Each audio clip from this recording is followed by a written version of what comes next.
I did watch sections of it.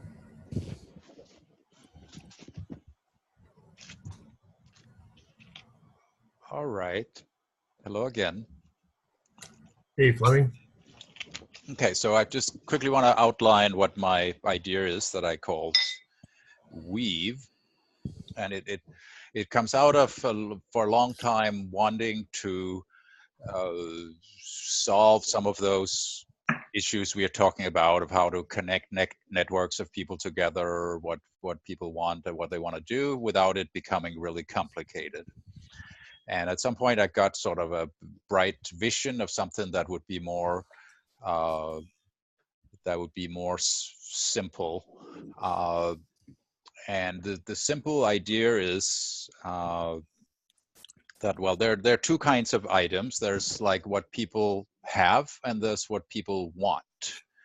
And the idea is a bit sort of Twitter-like, that instead of making a really complicated system that takes care of everything, rather doing very simple units and then having the incentive for people to help organize and move the pieces around. So if you imagine, for example, index cards, like if we said it was cards, like if I had something that I had, it could be, what I have could be a physical thing that I have.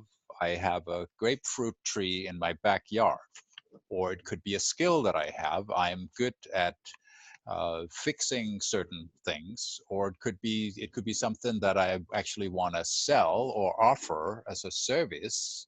I'm a therapist. I offer sessions to help people with their personal development. There are many different kinds of what one might have, and uh, the point of it here is not necessarily that I want to give it to you or that it's available, but that I have it. And then later on, in other ways, we can decide whether anything needs to happen with that. Because the problem that often happens is that people will only put things on the list that they actually want to give or sell. Uh, and the thought here is towards both what could be an organizational system or potentially a trading barter system of some kind. And there are certain problems. I don't know if any of you have been part of some local currency or barter system. There's often an issue of, I have something I offer, but uh, it's not necessarily equally, I'm not necessarily equally willing to give it to everybody. Like I might want to give an hour of my time of personal consulting for free to any of you without hesitation. That's not a problem. I'd happily help you with something. But I don't necessarily want to put in a fairly public system that an hour of my time is free for consulting anybody on anything, because I want to make certain decisions about whether it's worth the trouble or whether I want to bother. And I don't want to be taken advantage of. I mean, there are various issues around it. So I would have trouble just putting on a list in a barter system that an hour of my time is available for local currency or for barter, because it depends. I don't really know. So in my system, there would be no conditions to it. I would just note down that I do personal counseling, for example, or I do all sorts of things. And I put it on what we could consider a card. It would be some kind of software, but I write that on a card, and this is one of my haves. Next to that, I have a grapefruit tree or a bunch of other things. And I sort of put that next to myself, that here are a bunch of things that I have, and maybe I can just sort of brainstorm a whole bunch of things, and don't have to commit to anything. I don't have to promise to anybody I want to give it to them. At the same time, I can do that with wants, which are things I don't have, but maybe I'm interested in. Maybe I need them. Maybe I would like a massage. Maybe I'm interested in Chinese calligraphy, or maybe I want to have some plumbing done on the kitchen sink. It could be all sorts of things, or I'm looking for financing, or a mix of different things. And again, without without in the beginning differentiating whether it's likely or it's a big thing or it's just a little casual thing I would be interested in, I just jot down a bunch of things that I want and I put them on cards too. And these become probably public in a sense, at least within the network of people that I know. So at least within a network of people, which could be my friends on Facebook, or it could be you guys, for example, it would be public that, hey, here's a list of things that Flemming has or offers or does or has done or whatever, and another list of things that he maybe would want or be interested in or he's curious about or he really needs it. And then you guys do the same, that you have lists of things you have or in various ways, and it's very quick to do. So it might be as simple as, well, I have this book that I've read it, I don't want to keep it in my book on my bookshelf any longer, so if somebody else wants it, it's there. And then we can see each other's lists, and we can then take action on them, meaning we can organize lists in some fashion. And the idea is that that would deliberately be loose, that it's not a built-in set of categories of this is urgent, this is not urgent, but we somehow have a way of creating lists out of it. Maybe making our own lists of, for myself, this is like what I read, this is urgent, or this is sort of sometime in the future when on a rainy day. I can make my own lists out of it. And I can do the same with other people's stuff, that I can make a list of, hey, these are things I maybe want to do something with. So I can take some of your guys' items and put them on my list of, hey, I want to do more with these things here. And you can also take some of these cards or items and you can duck them to other people. So I can take that. Sam has an item that he knows about this AIT system, and he has some knowledge about that. Maybe he wrote that down himself, and I will take that item and I will park it and say, well, maybe Cheryl needs that, so I'll park it in Cheryl's inbox in a certain sense, that as a possible thing. And she might do nothing about it, or she might it might solve a big problem for her. I might even duck it to a particular item that she has some problem. She under her wants, she has a particular issue, and I think, well, Sam's AIT thing there, that fits with her, so I duck it to that particular item, which she then can take action on, or she might ignore it if it's like it doesn't really fit, kind of thing.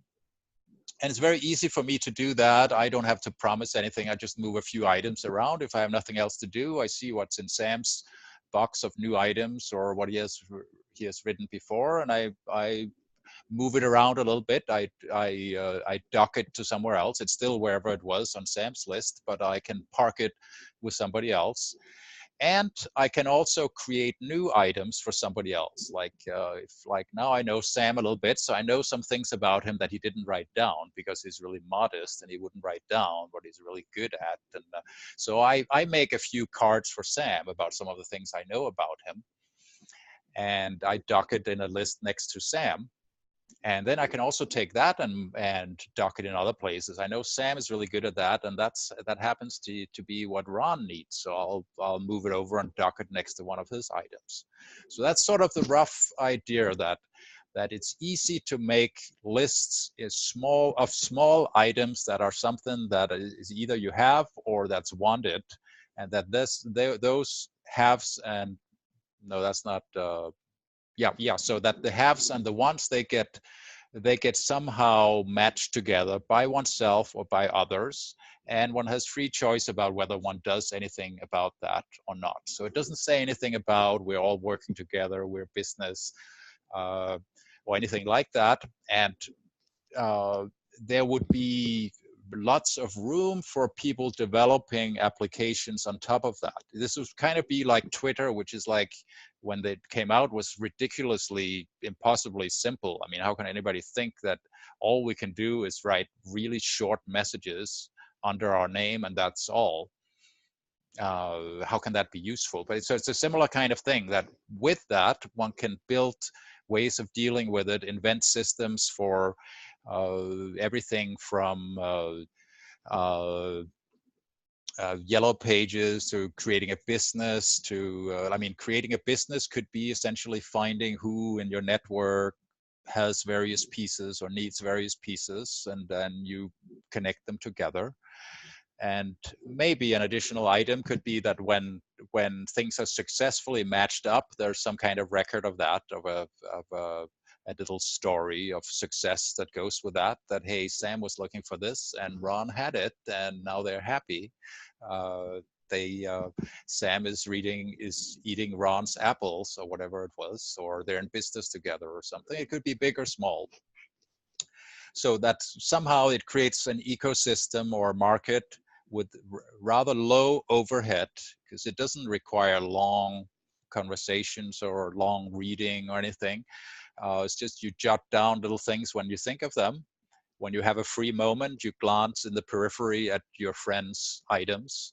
Uh, when you learn something new about somebody, if it's not already on their list of resources or wants, then you make it. You think, well, Cheryl could really use like a pink thing on the wall that goes well with a purple lamp kind of thing. And so there's an idea for her birthday. The various things can be matched up that you just notice, and if nothing happens with it, no big deal. But it gives an ecosystem with which people can get creative and start making ways of organizing it, thinking of new ways to do about it, because it's so simple. It makes no statement about what is supposed to happen with it. The intention is, of course, that that the wants get matched up with some resources somewhere and good things happen from that. But it doesn't require that in any way. It doesn't require promising anything.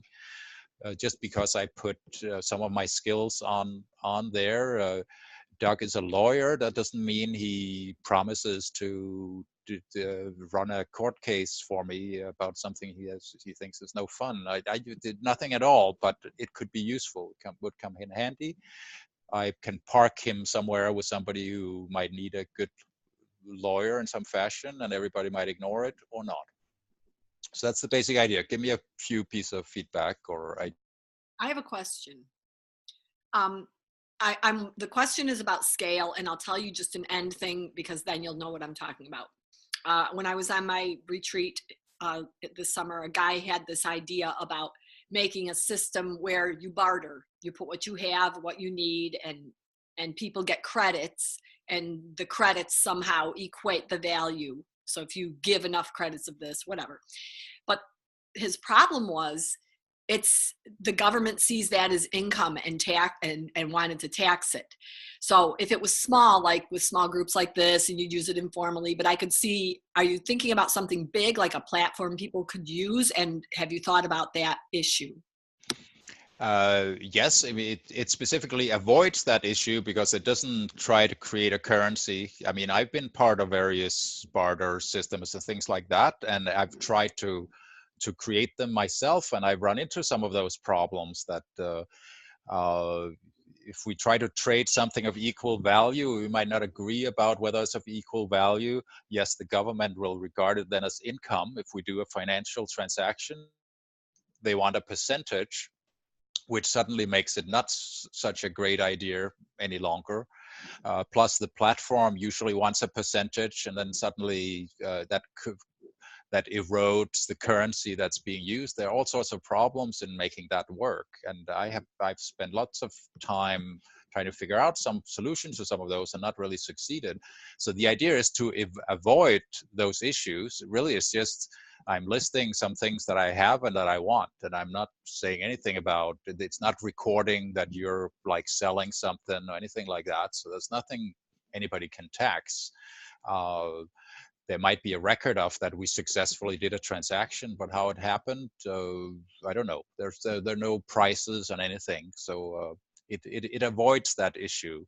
But there's an issue of scale still. I mean, does this work with 50 people, with 100 people? Does it work with 10,000? I don't know. Does it work with strangers? I don't know. I mean, there are, of course, issues of do you trust these people? What if some of these items are fake? There are all sorts of problems that might pop up, but it's something I can imagine works with a relatively small network, like the people you know on Facebook or smaller, us who are likely to show up here.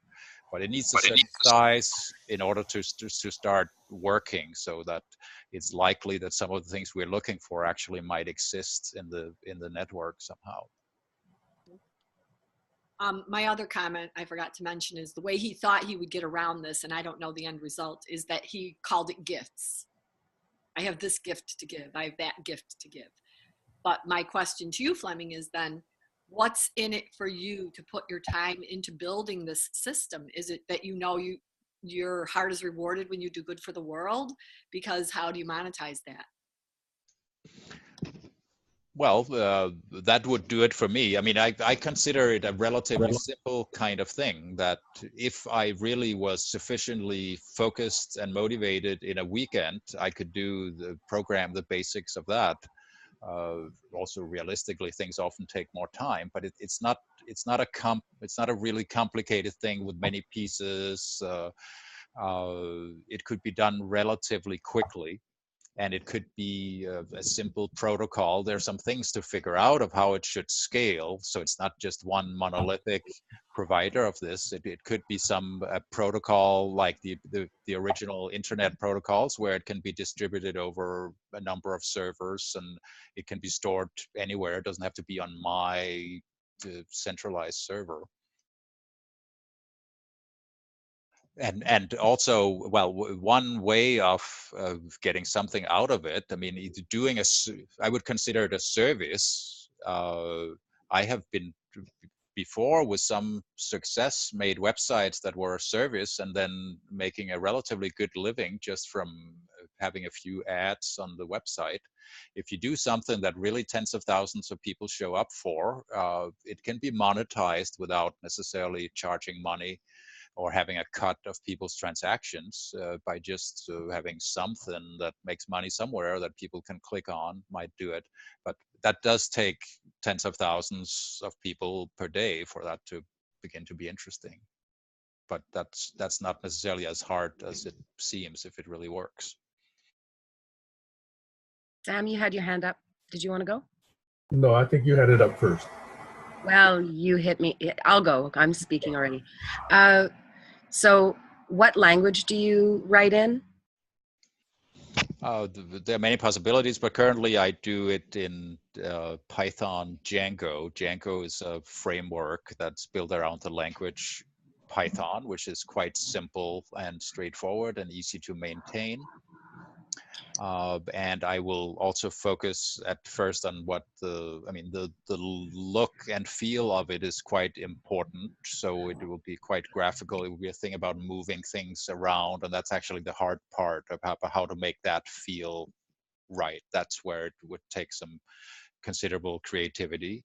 There I would use a platform called React, which is a way of working in JavaScript for making very interactive websites kind of thing. So I'm already sort of working on some of that. My problem in working on something like that is in part that I'm already for a living doing software development for other people, a few different projects. So it's hard for me to myself have my own software project that I get around to at the end of the day, because at the end of the day, I'm tired of thinking about software development. I'd rather go dancing or talk with you people or do something different. If I was doing something totally different during the day, then it would be fun to spend a few hours into the night to develop software. But I find it rather hard to motivate myself to do it if I have other people's projects waiting at the same time. So there's a question on how we can maybe help with that motivation or something. But then, what's the name for the 3D database? It came across our screens in some conversation. It's like not beyond relational. What's the next thing there? Sam, Doug, were either of you a part of those conversations? Are you talking about NoSQL? Document databases?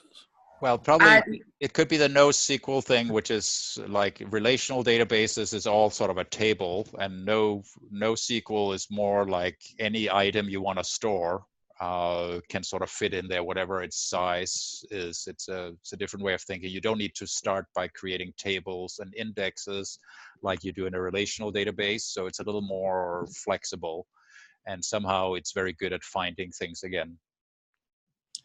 Yeah, I wondered so you talked about Twitter, right? How is it, what's the functionality of Twitter that it would be playing on, and how would it be different from how Twitter presents? Well, it's similar in the sense of making some surprising constraints. Like Twitter was, all you can do is post maximum 140 character messages. There are no categories. You can't write any longer. You can't even reply or comment or do anything. You can only post these items. That's all. And that's what made it wildly successful, because then people started getting creative with that, better at expressing themselves in short pieces. And people started thinking of ways of, well, I do need to somehow organize this. What do I do? So they came up with conventions that some of it stuck. Like if you answer somebody, you say @ and then you say the name of the other person. That wasn't part of the system at first. It's just somebody thought up, well, that means I'm talking to this other person. And then somebody improves the software a little bit so that that other person actually would get a notification when somebody said the @ thing. And somebody invented hashtags, which was like, well, how do I categorize which sort of topic this is? So so somebody just got the idea, wouldn't it be cool if there was some kind of thing like a hashtag and then the subject? It was a guy named Chris Medina, if I remember right, who had nothing really to do with Twitter. It was just a Silicon Valley sort of blogging pundit, and then Stove Boyd ended up calling it hashtags because that would look like. That's how hashtags were developed. They were not developed by Twitter. It was not a new feature that the team developed. It's just somebody thought, we're just going to use part of our message to do this. And later on, Twitter then added features to support that, so you can actually click on it and search on it. But it was developed by the users, so it's a similar idea, that it's so constrained that it doesn't really do everything you want to do with it. You have to get a little creative to see, how can I work with lists of items that people want or have? How can I make that useful for me and others? So another thing is, have you been following Holo much? Not as much as I would like to have. I mean, it's these are friends doing it, and lots of people are talking about it. I should be paying attention, but I haven't very much, so I haven't done my study. One of the apps that they're building as a first piece is a Twitter thing, and it's called Clutter. It's a group of cats is called a clutter of cats, and so the cats ate the bird. I would have called it a holler. Well, anyway, they're going with the clutter meme. So I'm just curious if it might be interesting to look at what they're building on Holo and do a clutter weave. Definitely, and the idea of doing something as simple as that is that it opens the door to quite easily doing collaborations with others. Like if you do something that's hardly more than a protocol and a few conventions, then people can really get creative with it, which is part of what happened with Twitter. Twitter, the company, ended up sort of killing their ecosystem of other developers because it sort of took some of the market and the fun away from their company. But people had developed front ends to do clever things with Twitter, and they killed the spirit somehow by trying to take that back, by suddenly not allowing them to do that. But the idea here would be to make that kind of thing, do something that's so simple that somebody has to make something with it, and then having other people solve the various problems, or doing collaborations with other people doing other pieces.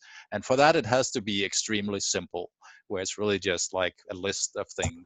It's not, it's a feature, it's a website, but that's not the main point. Yeah. So Flemming, would you want to go ahead and create a GitHub project, like even today? Because if you did, you could get people signing on to this project. You could actually start speccing it out, start creating sub-projects of it, and start checking in code. So yeah, I'm a little afraid of doing that. I mean, I do, which you can maybe talk me out of, but like the issue with like I would like to have enough of a prototype that people can see what I mean. Because I mean, otherwise, instantly, lots of people want to help, and they sort of start taking it in other directions and then suggesting other things before I've made clear what my vision was. So I think I probably should make enough to make it visible that the central idea is really clear, and then you go from there. I mean, I'm perfectly open to it being an open source thing that other people add pieces to or make better. But I should do a few weekends of homework first to sort of show the basic idea, maybe badly, but which is, I think, the same as how Twitter or something else would work. I mean, you got to sort of, you're not just going to post the idea and let people, I mean, people would have taken that in stupid directions. Okay, so two thoughts. Number one, it's harder to get people to sign on to your project than you probably think. Okay, so rather than having a too many volunteers problem, I think you're probably likely to have the opposite, at least for a while. The second is, you disappeared. Well, I disappeared. days of very focused prototyping. And you can do this in Eastern Europe, you can do this in India, you can do this in Bulgaria, you can do this in Russia. But the rates can be very reasonable, anywhere from $12 an hour to approximately $40 an hour when I was doing this. And if you spec it out quickly enough and say, hey, you want to use React with Django, with Python, or for me, I would use Clojure, with Postgres, then somebody can actually say, hey, I'm going to give you this bid. You can cap it at a fixed amount, and you don't actually have to pay unless they deliver according to your spec.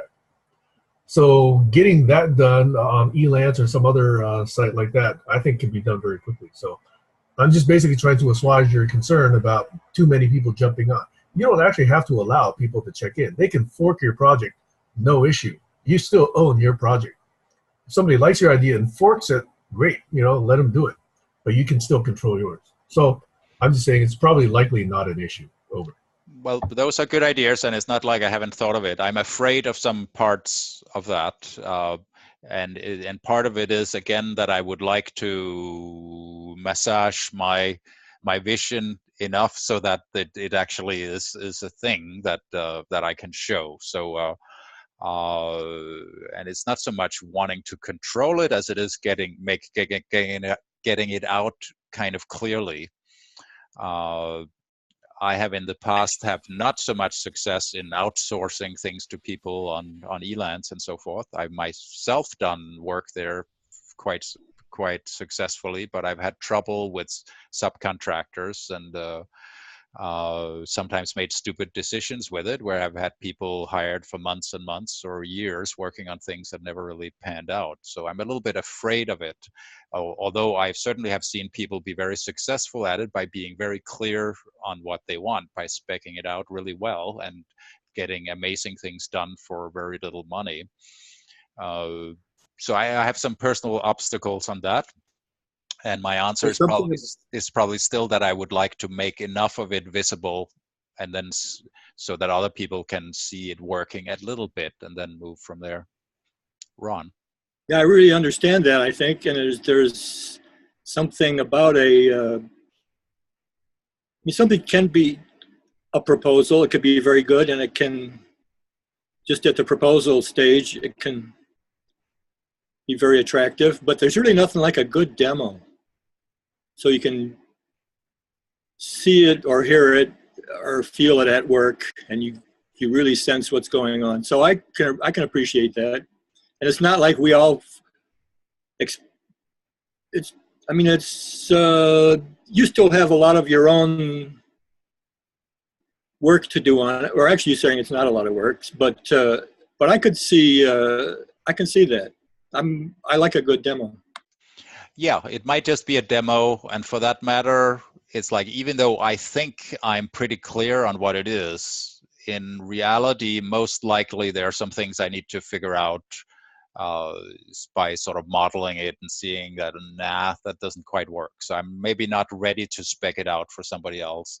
I want to like have my hands on the clay and feel that, yeah, a little of this would work. So I need to feel it as I'm doing it, I think, in order to get the idea to come out. So, then again, at some point, it will be clear enough that, yes, now it's just a matter of technically implementing that and scaling it and doing it in some fashion that will work on a large scale. Then definitely, but first I need to do the model well enough, I think. A couple things. Doug has been a hero in being able to just really help me to spec out my ideas and bring it through to like, okay, here we go, proposal. So he has some pretty amazing skills there, and that's in terms of your, so this is me using your part of this system in signaling that Doug's got a piece here. And I'm wondering if it would be useful